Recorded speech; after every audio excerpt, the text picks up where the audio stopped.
morning. So the music that I've been playing was just to sort of give you a taste of some of the different uses of music in Roman life. The stuff you hear with the flutes and the drums and all of the voices yelling is mostly either sort of music for entertainment at feasts, or in some cases music for the more ecstatic kinds of religious rituals, you know, that involve a lot of dancing and moving about and people jumping around and shouting. Some of that music also is for feasts. The loud trumpets that sometimes sound a little bit out of tune, what do you think those are probably used for? What kind of music do you think that is? What part of life do you think that represents?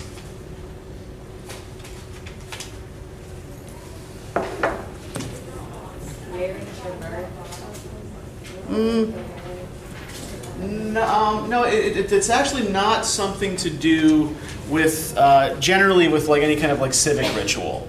That's mostly military music, actually. So the flute, the drum, the lyre, these were instruments that people used for sort of day-to-day life entertainment sorts of things. Trumpets and tubas were used mostly for military signaling and to intimidate the hell out of whatever armies the legions were facing.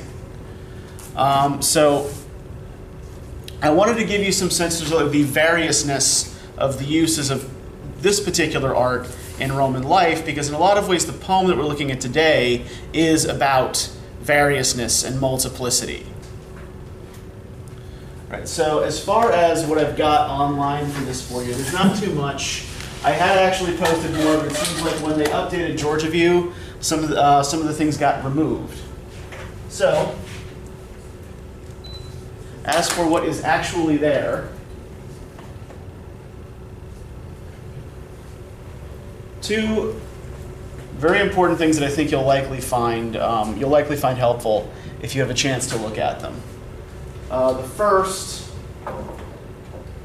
is a podcast posted by the Maine Humanities Council. They do or used to do this series of lectures with academics from within the state. They pick some topic each year and have them lecture on some topic in the humanities. So this is the Rome of Augustus. And it's a lecture by Peter Acher, who's a professor of classics at the University of Southern Maine. And this is mostly sort of historical background, right? So he'll tell you a little bit about what Rome was like around the time that Ovid was writing. We're going to talk about that a little bit today as well. And the other thing I have posted is a prose translation of a long Greek poem by the poet Hesiod called the Theogony, or Birth of the Gods. Right? Whenever you see in a Greek word that G-O-N letter, it's referring to birth. And we know that Theo, right, is God. So Theogony, Birth of the Gods. And this is one of the most important source materials that Ovid used for his poem, particularly the early parts that talk about the creation of the world. Okay, so before we get too deeply into any of today's material, does anybody have any questions about the midterm of the paper? I did get one question about the midterm, just to make sure everybody heard it right. The midterm is not going to be open book, and the reason for that is because of the ID section. Right? So there's a part of the midterm that is going to require recall on your part. Now, because it's not open book, when you're doing the essay section, I don't expect you to necessarily quote directly, okay, because you won't be allowed to go and look that up. But yeah, do at least be able to give a good summary of the parts of the text you're referring to. Does anybody have any other questions about the midterm? Yeah, Regan. The music won't be on the midterm, no. No, really, just the music is just to kind of set a kind of cultural mood before the class starts. Like, okay, here's some elements of the culture we're talking about that I can share with you before we start moving into actual discussion. Any other questions? Yeah, Ashley. Okay, and with the ID section, like what's the anti-identify? Pardon? Like with the ID section, like what do we have to identify? It's like passage. Okay, it's not going to be passage identification. You're going to be given a character, a theoretical concept, a place, basically any kind of noun that we've talked about in class, right? Everything is going to be taken directly from class discussion, and you're going to give me the name of the text it's relevant to, the author of that text, and then a brief definition. Yeah, secret. So there's no length to or any to encourage guys for the ID section. It's just you want those 3 things. I just want the name of the text, the author, and a brief definition. Yep, Frank? If we go on to anything in the ID section involving the first 5 books of the Bible, do you want what is supposed to be the author? Because you talked about, No, I don't necessarily expect you to be able to tease out all the characteristics of each individual strand, right? So what do we do when we have an author whose name history does not record? Anonymous, exactly, right. So yeah, which works because we don't actually know the names of any of those people anyway, right? They're really just the Yahwist, Elohist, Priestly, the Deuteronomist. Those are theoretical identities, right? We call it the documentary hypothesis for a reason, right? Because we think that's how it happened, but we can't be absolutely certain. So yeah, just go with anonymous. Is the Writing Center open on Fridays? Yeah, I'm pretty sure the Writing Center is open on Fridays. I think you can get online appointments over the weekend as well.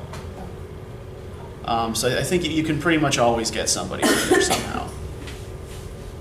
Yeah, Jalen. So the sample questions that you put, is it going to be formatted just like that on the midterm? The format will be about the same. There will only be 3 on the midterm, and they'll be more specific.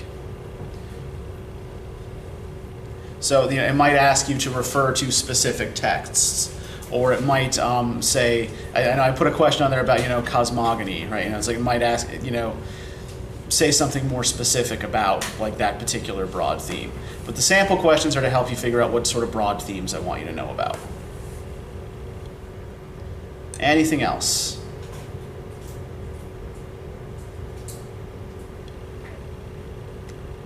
Okay.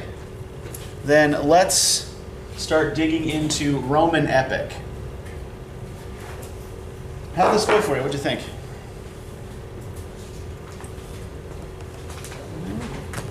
kind of familiar because it's the Romans based, just took Greek gods and changed their names.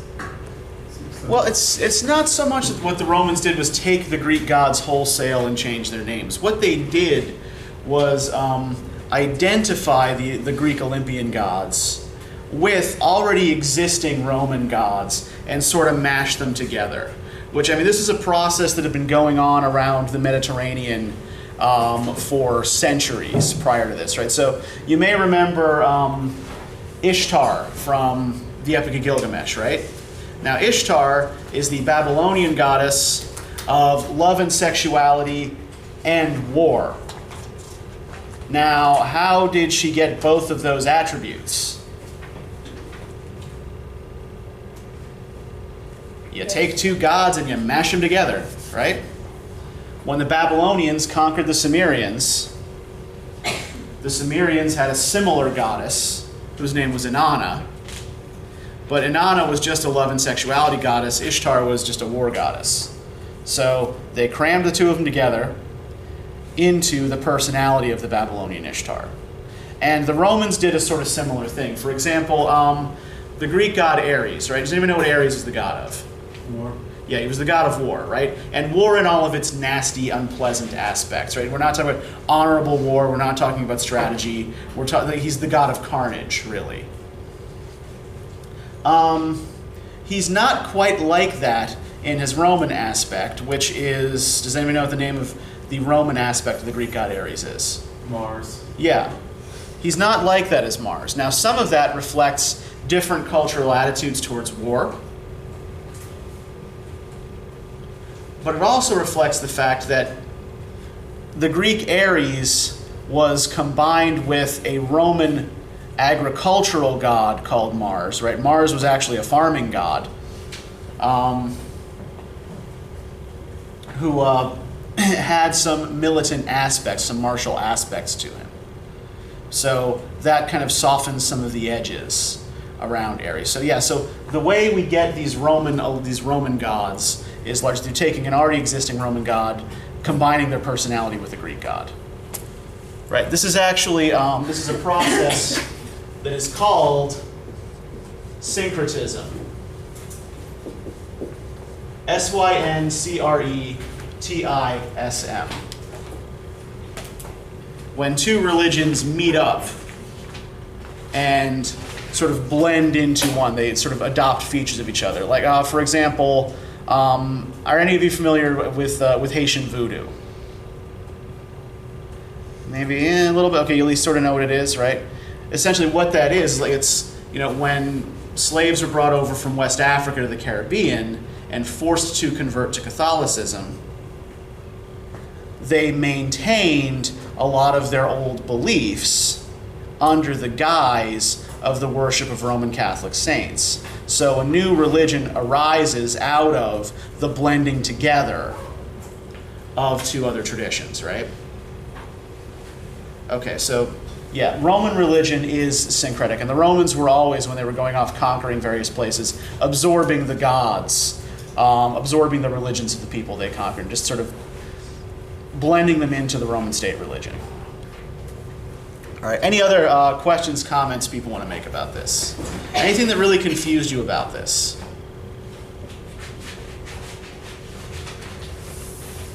Anything that you found really interesting about this? You look like you want to say something, Devin. I'll get back. Are you sure? Oh, okay. You're welcome to speak. Yeah, Ty. The first story, Uh-huh.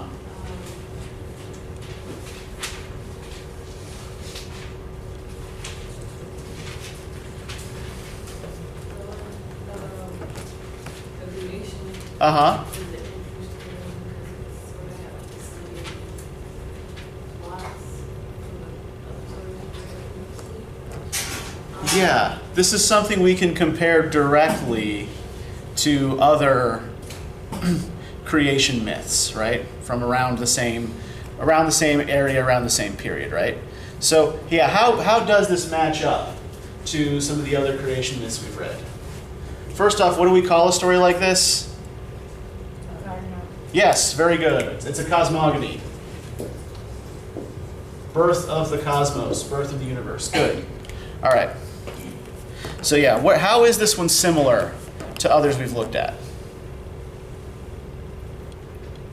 Before the seas and lands had been created, before the sky that covers everything, nature displayed a single aspect only throughout the cosmos. Chaos was its name, a shapeless, unwrought mass of inert bulk and nothing more, with the discordant seeds of disconnected elements all heaped together in anarchic disarray. So, when Ovid is talking about the creation of the universe, is he talking about the creation of the universe out of nothing? Is there absolutely nothing there? No, there's something that has to be Yeah, shaped. exactly. There is something there, yes. There's chaos as the primordial substance, right? Now, when we look back to the creation stories in Genesis or in the Enuma Elish, do we have the same sort of thing? In the Enuma Elish, for example, is there creation out of nothing? Yeah, exactly. There are these two water monsters before there's anything else, right? Apsu, the sweet waters, and Tiamat, the salt waters.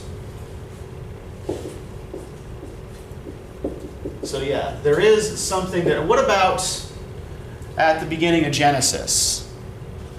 Does God speak and everything suddenly appears, or is there already something there? He's hovering over the waters. Yeah, the face of God moved across the waters, right? Yeah, there's water there.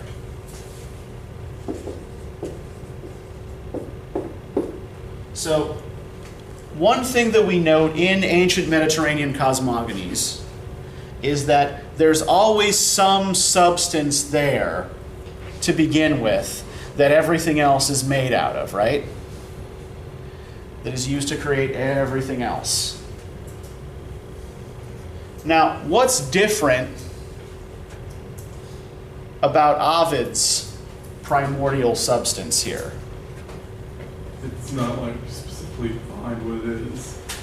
It's just a chaotic substance that we're changing. Yeah, well, is it something that can be defined as one thing? I mean, it's chaos, right? What's chaos?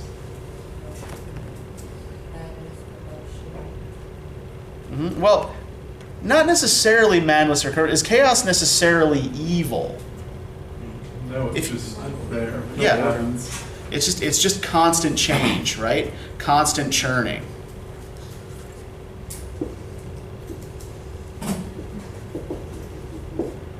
It's something, chaos often makes us uncomfortable, right? We like order. We like to think we know what's going on.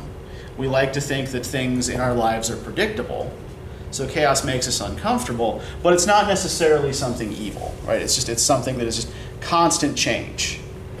So the base material of the universe for Ovid is change. This is what everything else is made out of.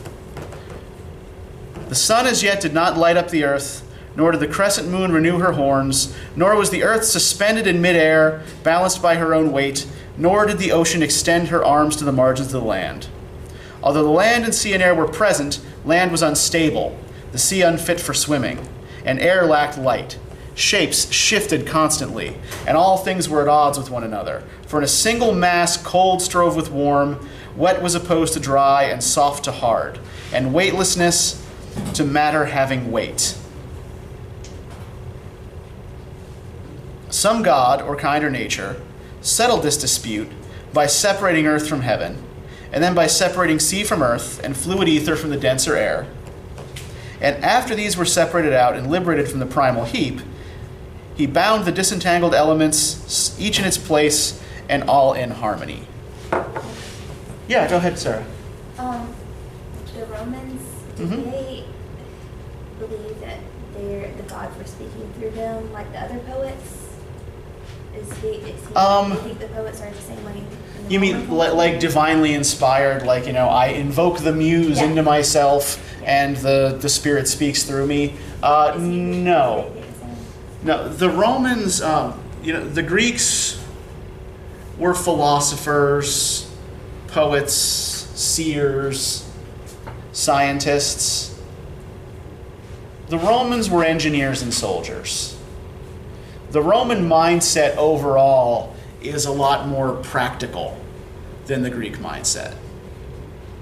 And Ovid in particular, for reasons we'll get to in a moment, is not an especially pious or religious poet. So Ovid, at the very least, would not necessarily believe the gods were speaking through him. What is more important to the Romans, which again we'll get to momentarily, is the stability of civil society. That's what they're most interested in. Religion is just an element of that, right? You continue to make sacrifices to the gods. You continue to praise the gods, at least publicly, whatever you believe privately, essentially to keep society working in good order, right? Because open displays of atheism or impiety threaten the social order. Yeah, so that is actually a really good question, because we do have that same little invocation at the beginning, right? But yeah, Ovid would not have believed that he was being possessed. So if we look at this whole some god or kind or nature bit, does this look familiar to us? How does creation basically proceed in the Enuma Elish and in Genesis, at least that first chapter of Genesis? Some great power of God comes along and just, I'm just going to do this. And does it. Yep. and starts organizing things, right? Separating things from each other. Now, Marduk in the Enuma Elish does so very, very literally, right? As he starts carving up Tiamat's body and apportioning parts of it. Whereas in Genesis, it's, God essentially speaks the separation between various things, right? You go here, you go here. You go here, you go here. And so it is. Now, again here, what's unusual in Ovid's little formulation? It doesn't like specifically tell you how it does it. It just, well, it did it. Yeah, it just happened. What else does Ovid not tell you? Doesn't tell you which god does it. Yeah, he doesn't specify which god did it. Some god or kind or nature, that's all we get. Now, why do you think he doesn't bother to specify which god? Does that have something to do with like how the Romans didn't really they didn't really focus on it? They more focused on like civilization. They were like, as long as some god did it. As long as somebody's out there with that construction square, yeah, measuring things out. Could it Yeah. be because of the diverse population? You don't want to upset a large portion of the possible readers? Ovid's writing in the early empire, and again, for reasons we'll get to, Ovid has no qualms about offending anyone. He has no problem with being offensive. I think you're sort of closer to the mark there, Stephanie. I think essentially it doesn't matter which god did it. And why doesn't it matter which god did it? How well is this order, this harmony that's been artificially created by this god, actually going to hold up? What keeps happening throughout this poem? What is the constant thread throughout this poem? The only thing that is stable and reliable in this poem? Transformation, exactly, yes. So even the action of some god can't keep chaos from working its magic. Everything is ultimately made out of chaos. That means everything is constantly striving to change. Right? The bonds on our bodies are essentially artificial, and we want to break out of them. We want to turn into different things. Everything wants to become something else. And the gods themselves can arrest this process, but are largely powerless to stop it, and sometimes even contribute to it, wittingly or unwittingly. Now, does anyone know who this gentleman is here? That's Augustus, correct? Yes. Caesar? This is one Augustus Caesar, not his real name. And He was Caesar got stabbed. His nephew, wasn't he? yeah. Emperor of Rome. Yes, he is the first emperor of Rome. Anybody know anything else about Augustus Caesar? Did he declare himself a god? Yeah, he did, and posthumously his uncle as well. He had seizures, didn't he? That Is that a story? it's possible. That I don't know. I couldn't tell you. That I'm not aware of. But let me tell you a little bit about how he came to be first emperor of Rome. So before the empire, before there were emperors of Rome, how was it governed? Anybody know? The Senate? Yeah, there was a republic governed by a senate. And the senate was made up mostly of wealthy Roman citizens, important Roman citizens. It wasn't really an elected body, right? Or at least not elected by the people. And there were two major parties in the Senate that often disagreed with each other. One party favored the interests of the patricians, that is sort of, the wealthy Roman aristocracy. The other party favored the interests of the plebeians. Or the mob? Yeah, the great unwashed masses. So a senator comes along, gains leadership of the Senate by the name of Gaius Julius Caesar, and he is a member of the party that tends to favor the interests of the plebeians. His rival for power is a guy by the name of Pompey, and Pompey is a traditionalist, a conservative, who favors the interests of the patricians, right? The traditional prerogatives of Rome's old ruling class. So, Great. pardon? And Pompey is known as the Great. He is also, yes, he is also known as Pompey the Great. The rivalry between these two becomes so intense that it breaks out into civil war. So Caesar defeats Pompey in the civil war, enters Rome in triumph, and is promptly stabbed to death by the Senate. So this starts a new civil war between the Senate and its supporters and Caesar's primary supporters, Marcus Antonius,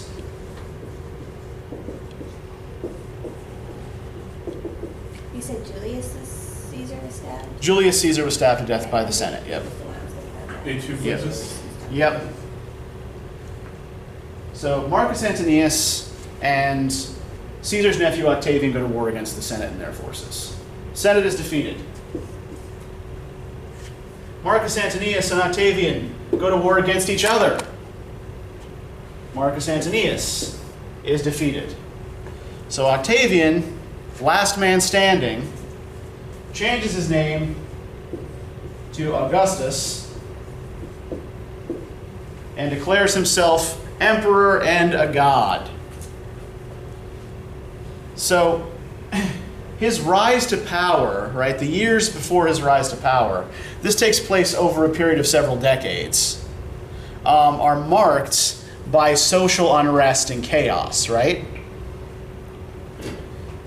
So when Augustus comes to power, he declares a couple of things.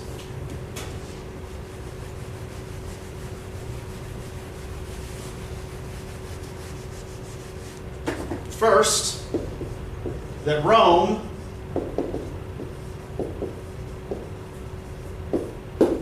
is eternal.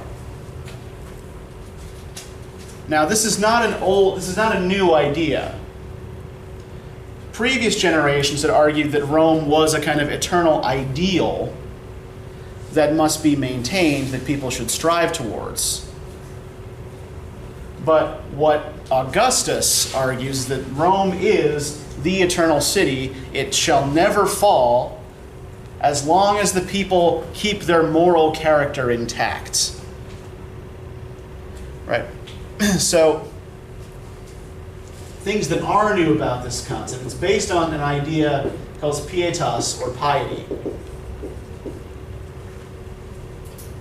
And pietas is mostly concerned with doing one's duty.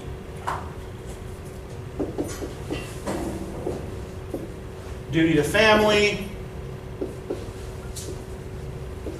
or domus, right, the single family household.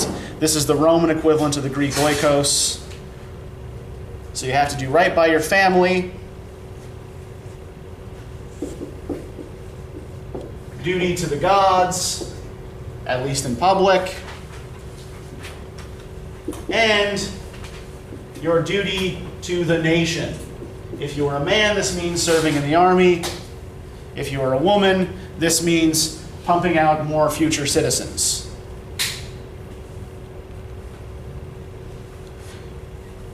Augustus, thus, really tries to put a rein on the sexual morality of the people. Right? If the family is the building block of society, then the family must be stable, must be maintained, right? Otherwise, everything else is going to fall apart. So, Sex outside of marriage is strongly sanctioned or strongly frowned upon. Extramarital affairs, that sort of thing. Anything that smacks of loose morality is frowned upon. Now he tries to paint this, recast this as traditional morality, but traditional Roman sexual morality had actually really been pretty loose. Men at least could get away with more or less whatever they wanted. And women had a little bit more sexual freedom traditionally than had been common under the Greeks. So the hero that Augustus holds up as his ideal, the ideal all Roman citizens should strive for, is a guy by the name of Aeneas. Anybody familiar with Aeneas? Anybody ever heard of him? Do you know anything about the epic that he is the star of? I've heard of it, but I've never read it or heard this. Okay. A poet slightly older than Ovid by the name of Virgil composes a lengthy poem called the Aeneid. And its hero, Aeneas, is a Trojan prince who escapes from the fall of Troy and goes on to father a line that would end in the founders of Rome.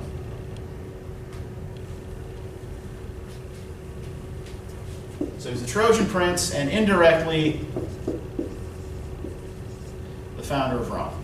So one of the things that Virgil was trying to establish was a direct line between Rome and an illustrious older civilization. Right? So Rome is itself an example of continuity. Right? We didn't just come up out of nowhere. We're continuing the traditions of this older civilization. The specific characteristics of Aeneas are important as well. Aeneas is a character who never gets to live for himself or for his own desires. He lives entirely for duty. Early in the Aeneid, his ship is blown ashore at Carthage in North Africa. It was a Phoenician city. And he falls in love there with a queen, a woman named Dido. And the gods refuse to let him settle there because it would mean that he's then not fulfilling his destiny, his duty to go to Italy and found what will become Rome. So he is forced to go his merry way, to leave this place he's come to love and this woman he's come to love to go and found a new city someplace else. And she goes crazy and burns herself on a funeral pyre. Lovely. Oh, it's a beautiful story, yes. So he has to sacrifice personal happiness in order to do his duty, that's the point. And he always does it unquestioningly. Now, he's usually depicted in art leading his little son by the hand and carrying his aged father on his shoulders.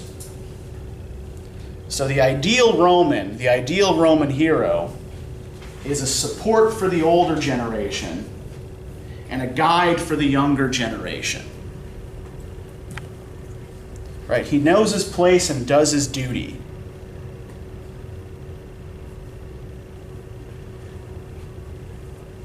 Now, does this seem to jive very well with Ovid's poem,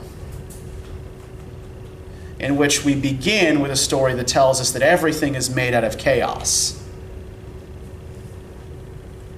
How well does this seem to agree with Augustus's view of the world?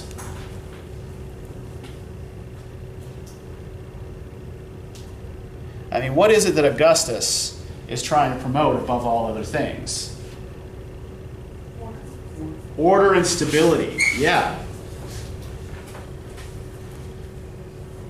And, after several decades of civil war, who can blame him for that, right?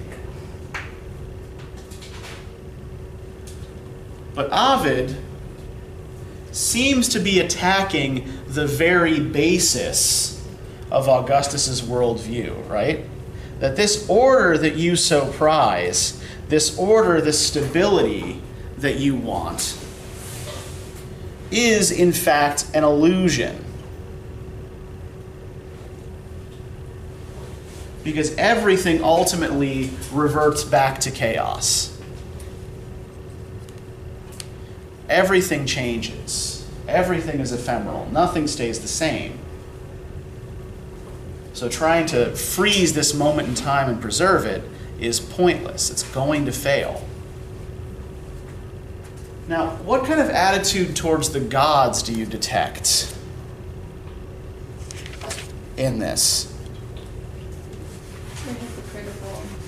Why would you say is Ovid hypocritical or the gods hypocritical?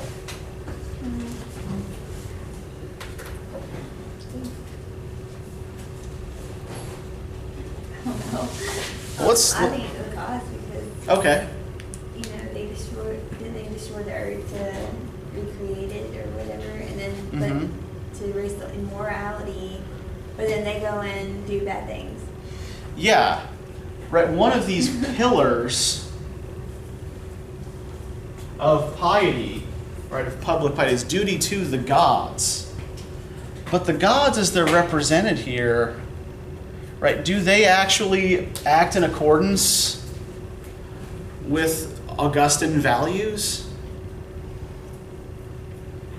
No, they're selfish, they're lustful, they're deceitful. She's one that's what I've had. Yeah, they're often stupid, right? So the gods are not treated especially respectfully in this poem. If we look, for example, at the Apollo and Daphne episode, right? Starting on page 655. Can I get somebody to read, starting with Daphne, the daughter of the river god, around line 628? Anybody? James, go for it.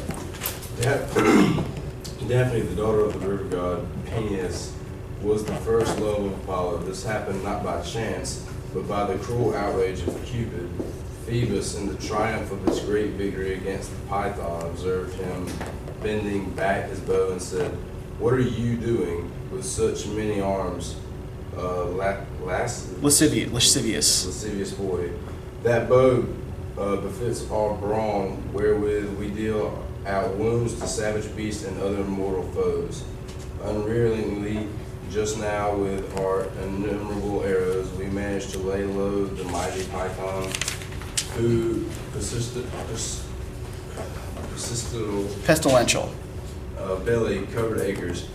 Content yourself with kindling love affairs with your wee torch, and don't claim our glory." The son of Venus answered him with this: "Your arrow, Phoebus, may strike everything. Mine will strike you. As animals to gods, your glory is so much the less than mine." Okay, so what is Apollo the god of? Archery, plague, medicine. Okay, archery, plague, medicine, Sun. the sun. Well, light anyway. He's not actually the physical sun. He pulls around on his chariot. What's that? He pulls around on his chariot. Actually, he does not. In Greek mythology, that's Helios, and in Roman mythology, it's Sol. Yeah, so Apollo is not that. That's a common misconception, but Apollo is not the actual sun. He is also the god of reason and logic. So he is, in his association with civilized arts, right? Music and dance, medicine, reason, right? He is a god of order. Now, what about Cupid? What is Cupid the god? How does Cupid function? God of lust. Essentially, yeah.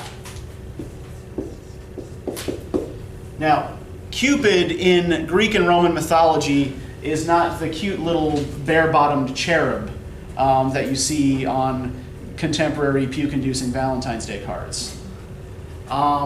He's sort of more like naked teenage boy with arrows. So much more explicitly sexualized. And yeah, he is a god of lust, right? So how does Cupid kindle lust in people? What does he do? Shoots her with a bow. Yeah, he shoots you with an arrow. He has two arrows. He has arrows of gold and arrows of lead. If he shoots you with the arrow of gold, the fires of lust kindle within you. If he shoots you with the arrow of lead, then the next thing you see you will loathe forever, right? So Apollo gives his little speech, oh, isn't that cute? You're playing with your little bow. Oh, put it down before you hurt somebody.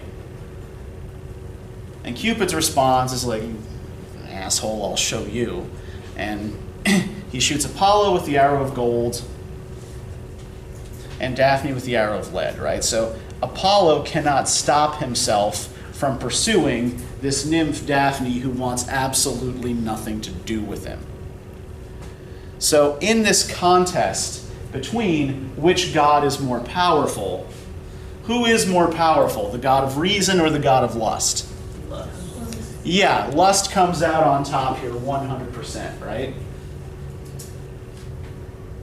And this fits with the larger scheme of the epic, right? Which of these things would we associate more closely with chaos? Absolutely, yeah. People will do all sorts of crazy things in pursuit of some beloved object, right? Or some beloved person.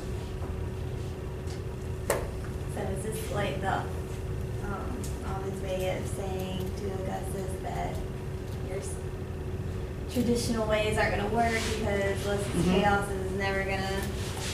Yeah, I mean, it's subtle, and he does it over a very, very long poem.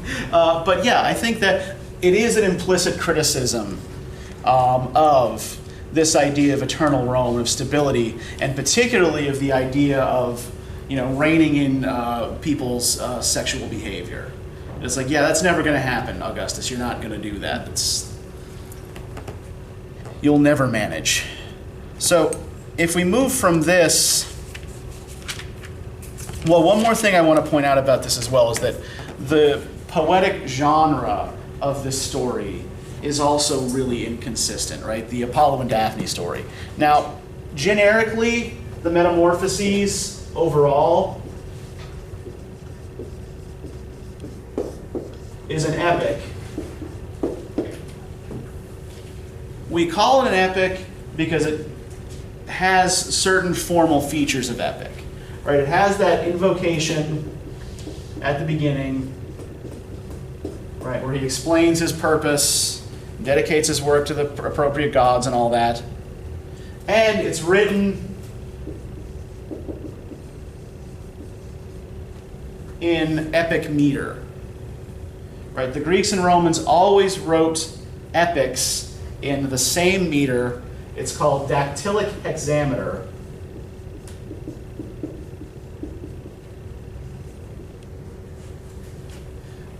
Essentially what this means is an 18-syllable line where the stresses kind of go down throughout the line, right? So it's an 18-syllable line of falling rhythm.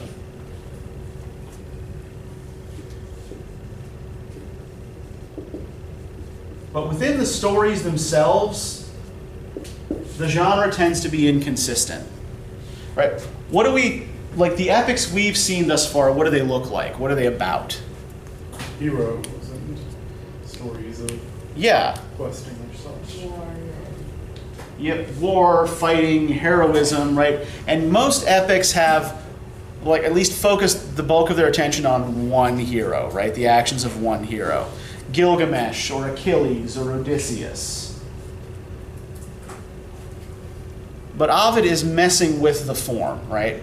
By giving us a compendium of stories that are linked only by the single theme of change and by the fact that they're all written in the traditional epic meter. So he starts in epic territory when Apollo is coming back from his great victory against the chaos monster, the Python, right? Haha, I have killed the monster.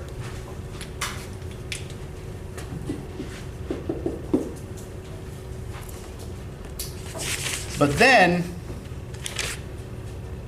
by the end of this, we've shifted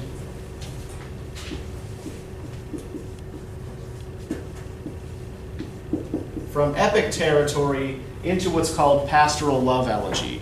Right? This is another common Greek and Roman form in which shepherds sang songs of love to nymphs that they wished to pursue. Right? So if we look on page 656, although Peneus yielded to you, Daphne, your beauty kept your wish from coming true, your comeliness conflicting with your vow. At first sight, Phoebus loves her and desires to sleep with her. Desire turns to hope, and his own prophecy deceives the god. Now, just as in a field the harvest stubble is all burned off, or his hedges are set ablaze when, if by chance, some careless traveler should brush one with his torch or toss away the still smoldering brand at break of day, just so the smitten god went up in flames until his heart was utterly afire, and hope sustained his unrequited passion. He gazes on her hair without adornment. What if it were done up a bit, he asks, and gazes on her eyes as bright as stars, and on the darling little mouth of hers, though sight is not enough to satisfy. He praises everything that he can see, her fingers, hands, and arms bare to her shoulders, and what is hidden prizes even more. She flees more swiftly than the lightest breeze, nor will she halt when he calls out to her. Daughter of Peneus, I pray, hold still, hold still. I am not a foe in grim pursuit. Thus lamb flees wolf, thus dove from eagle flies, on trembling wings, thus deer from lioness, thus any creature flees its enemy, but I am stalking you because of love. Wretch that I am fearful that you'll fall. Brambles will tear your flesh because of me. The ground you're racing over is very rocky. Slow down, I beg you. Restrain yourself in flight, and I will follow at a lesser speed. Just ask yourself who finds you so attractive. I'm not a caveman, some shepherd boy, no shaggy guardian of flocks and herds. You've no idea, rash girl. You've no idea whom you are fleeing. That is why you flee. So he represents himself as being like the shepherd pursuing his love, right? I'm not a shepherd, I'm actually a god, and a really, really great one. But yeah, in doing so, he shifts out of epic territory, where he's the hero, into pastoral love elegy, where he's the victim of passions that he has no control over. Now, how is this story similar to the Jove and Io story, the Jupiter and Io story?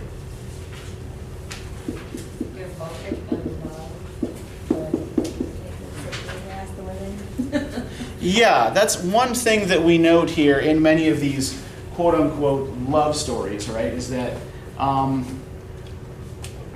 rarely does anyone ask for consent. The god basically just does what he wants. Now, some of this has to do with ancient Roman gender attitudes. It was generally considered permissible, as it was among the Greeks, for a man to sleep with whoever and whatever he wanted. Whereas women had a much more constrained social role. But here I think there is often an implied criticism of gods just going and taking women when they want them. Right now, in Apollo's case, we have that appropriation of Daphne's leaves once she is turned into a tree. Right? Well, now she's a tree, she can no longer say no. I can just take what I want from her. But what is different about the Jupiter and Io story? Pardon? Jehuda has a wife, and then the lady turned into a cow. Yeah. Jupiter here is married.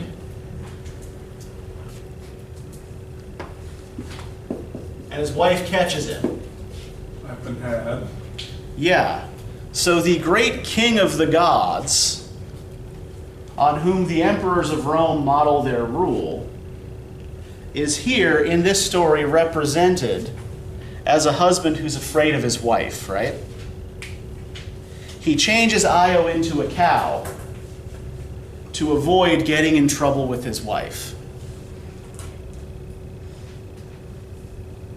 So the gods are made to look comic, right? Are made to look ridiculous, subject to silly human passions, subject to the same primary force that ultimately motivates most human behavior, right?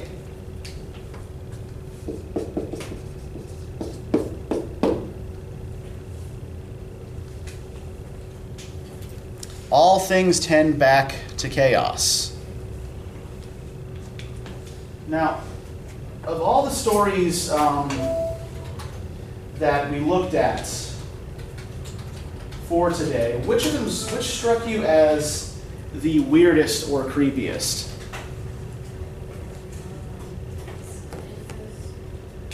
Okay, yeah, the Mira and Cinera story. Yeah, that's the one everybody always picks as the creepiest. Yeah, what's going on there?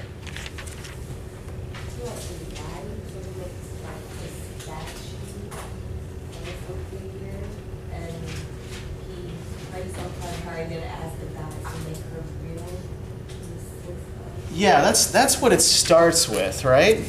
Yeah, go ahead. Wasn't this, I looked this up. Wasn't this the guy who went through, Hades to try and get his wife back after she died? This is part of, that isn't excerpted here. It is part of a song sung by Orpheus, the great poet, who, yes, is the one who tried to go back to Hades to get his wife after she died. But he's not, the story's not about him, right? That's a framing device. It doesn't So really... it's a different person? Yeah, this is a different person. We have this guy Pygmalion. We'll start with him. He's a sculptor. Right? Pygmalion is a sculptor and a misogynist, right? He doesn't like women. He does not like the women of his island, right? Pygmalion observed, page 664, how these women lived lives of sordid indecency, and dismayed by the numerous defects of character nature had given the feminine spirit, stayed as a bachelor having no female companion. During that time, he created an ivory statue, a work of most marvelous art, and gave it a figure better than any living woman could boast of, and promptly conceived a passion for his own creation. There is, I can't remember, there is a name for the psychological disorder, which causes people to fall in love with inanimate objects. That seems to be what Pygmalion is suffering, but yeah, if I recall the name of it all. It's a real thing. No, it's a real thing, yeah. That happens to people. You would have thought it alive, so like a real maiden, that only its natural modesty kept it from moving. Art concealed artfulness. Pygmalion gazed in amazement, burning with love for what was in likeness a body. Often he stretched forth a hand to touch his creation, attempting to settle the issue. Was it a body, or was it, this he would not yet concede, a mere statue? He gives it kisses, and they are returned, he imagines. Now he addresses, and now he caresses it, feeling his fingers sink into its warm, pliant flesh, and fears he will leave blue bruises all over its body. He seeks to win its affections with words and presents, pleasing to girls, such as seashells and pebbles, tame birds, armloads of flowers in thousands of different colors, lilies, bright painted balls, curious insects in amber. He dresses it up and puts diamond rings on its fingers, gives it a necklace, a lacy brassiere, and pearl earrings. And even though all such adornments truly become her, she does not seem to be any less beautiful naked. He lies her down in a bed with a bright purple cover and calls her his bedmate and slips a few soft downy pillows under her head as though she were able to feel them. All right, so this is not normal, healthy behavior. Well, he's a secluded sculptor. Yeah, so he is treating his statue, his own creation, as though it's a real person, right? But he's treating her in ways that are disturbingly similar to the way Apollo and Jupiter treat Daphne and Io, right? Essentially, like an object. Like, this is a thing that I want, and I'm going to do with it whatever I want. So Venus brings the statue to life, right? And they marry.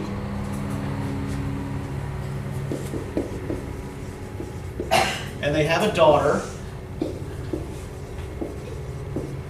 And this daughter has a son, Cinyras.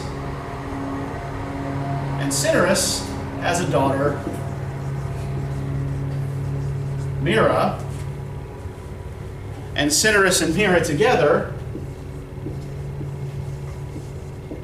have a son, Adonis, whom Venus herself, who started this whole chain, falls in love with. Now, what happens to Adonis, the beautiful boy born out of the tree?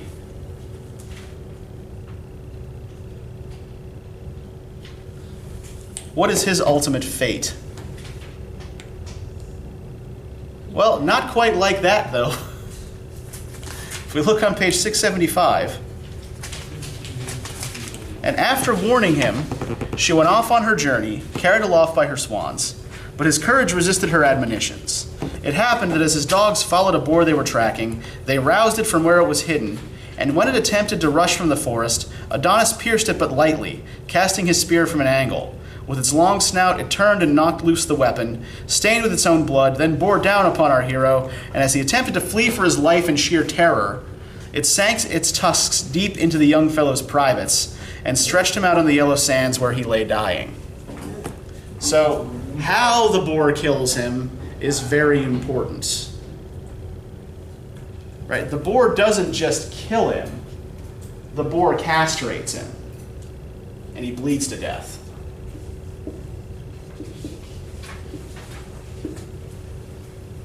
Now, why does this matter?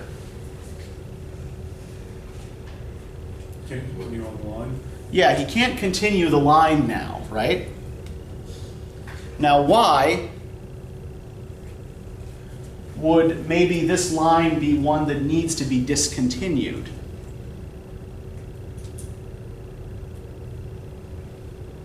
What interest would fate have in preventing Adonis from reproducing?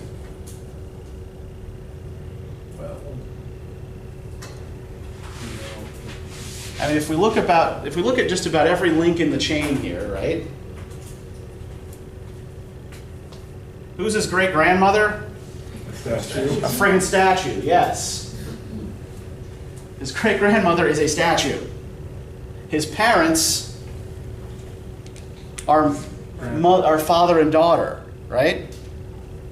So the unnatural union that began this line seems to corrupt the relationships within it, right?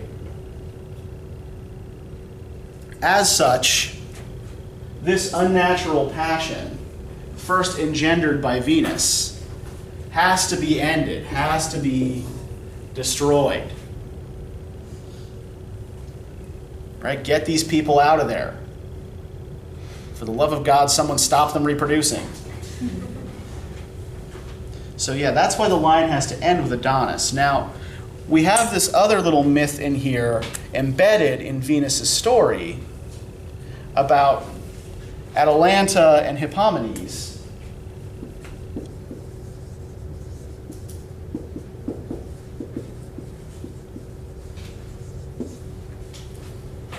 And what's the name of the goddess they end up serving as lions pulling her chariot?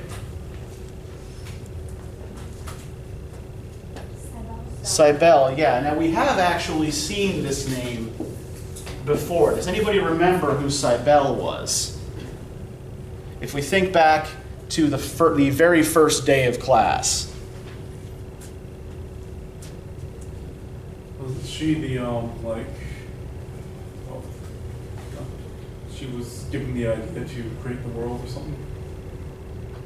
Not quite. She's not part of the Enuma Elish. It was about the story of the priests who castrated themselves for... Oh, that one. This is the goddess they worshipped, yes. Cybele was an earth goddess, a mother goddess, worshipped in what is now Turkey, whose cult had been imported into Rome. And she was the one who was served by a sort of a eunuch attendant called Aeneas.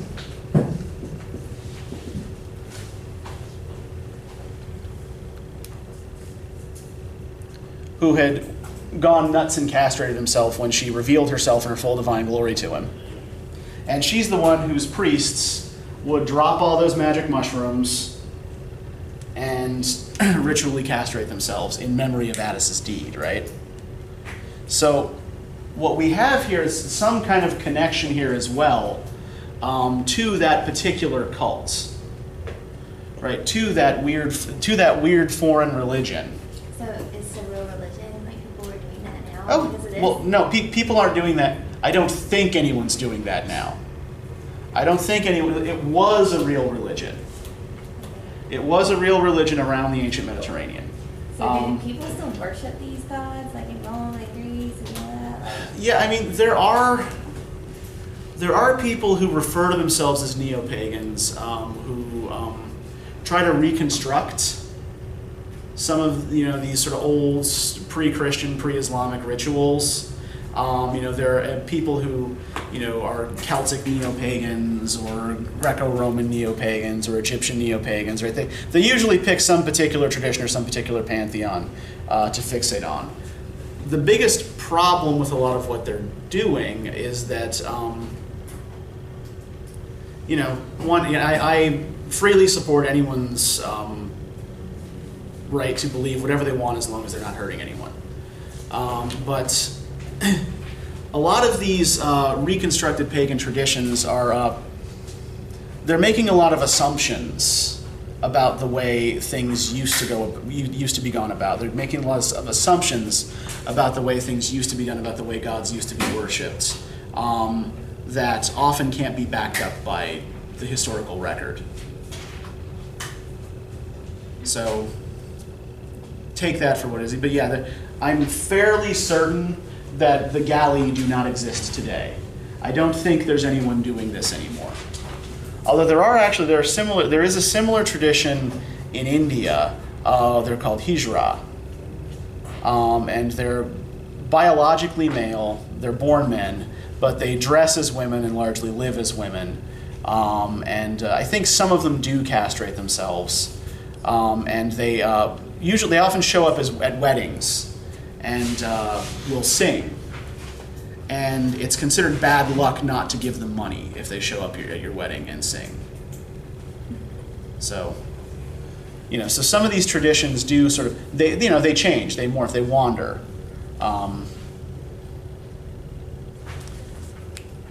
So yes, we kind of got off on a little bit of a tangent there. That's okay. Okay, so what do we think this little story of Cybele and Addis is doing in this criticism of the idea of eternal, stable, orderly Rome? On the one hand, this is a religion that's largely based on doing something that is contrary to Roman values, right? Yeah, exactly. Yeah, can't found a family without the organs of generation. And where does this particular cult come from? Is this native to Rome? Yeah. Rome absorbs these foreign cults, these foreign religions. And you can't be eternal and stable and constantly orderly and consistent, right? Rome does not remain the same if it keeps conquering other places and bringing those people back to Rome and absorbing their traditions, right? So change is endemic to the whole idea of the empire.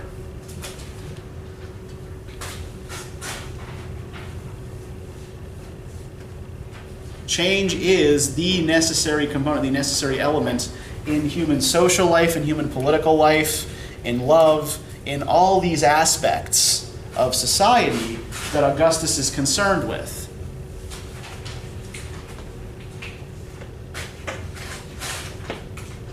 So he does a pretty good Ovid does a pretty good takedown here of really just about all of these important values, yeah? We have an epic with no stable hero that celebrates change, that celebrates difference, and that argues that everything in the world is actually made out of chaos. And as such, this very idea that there is any consistent idea of Rome that is stable and that can be managed is patently absurd. You can't pretend that nothing ever changes. You can't pretend that nothing ever has changed.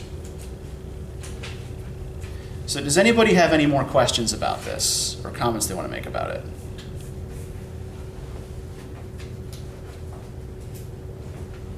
Yeah, Frank. Did you receive any flack from the higher up after writing this? Or did they Well, ignore 'em? Yeah, Ovid was not Augustus's favorite poet, and yeah, in fact, he was banished from Rome immediately after the Metamorphoses first appeared. Now, you didn't exactly publish a poem in ancient Rome. There was no publishing industry, right? You wrote out a manuscript that you shared among your friends, and they circulated among their friends. Maybe it filters out to other people.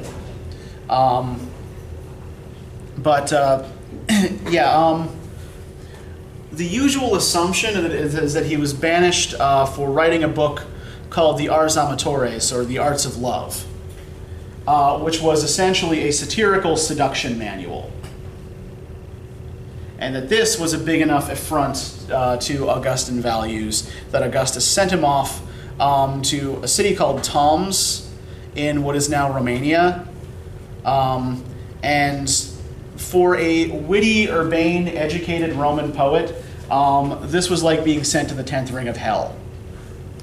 Hardly anyone there spoke Latin, and he kept writing all of these letters home to his friends, asking them to please intercede with the emperor for him because of all these hairy, smelly barbarians who didn't even speak the right language.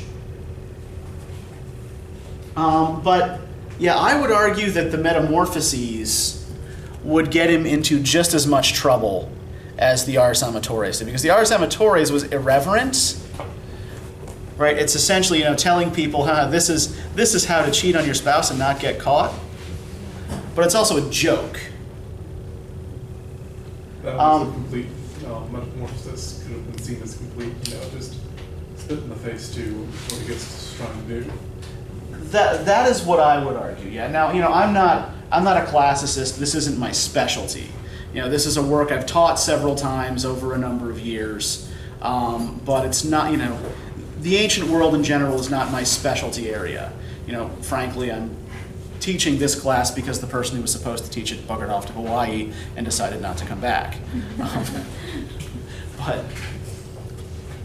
yeah, I think the evidence to me looks convincing that this is the poem that got Ovid in the most trouble. It's irreverent towards the gods, it's irreverent towards the emperor, it's irreverent towards society, and suggests that you can't actually build a stable society. And that seems to be very much antithetical to the values Augustus was trying to promote. Any other questions, comments, complaints?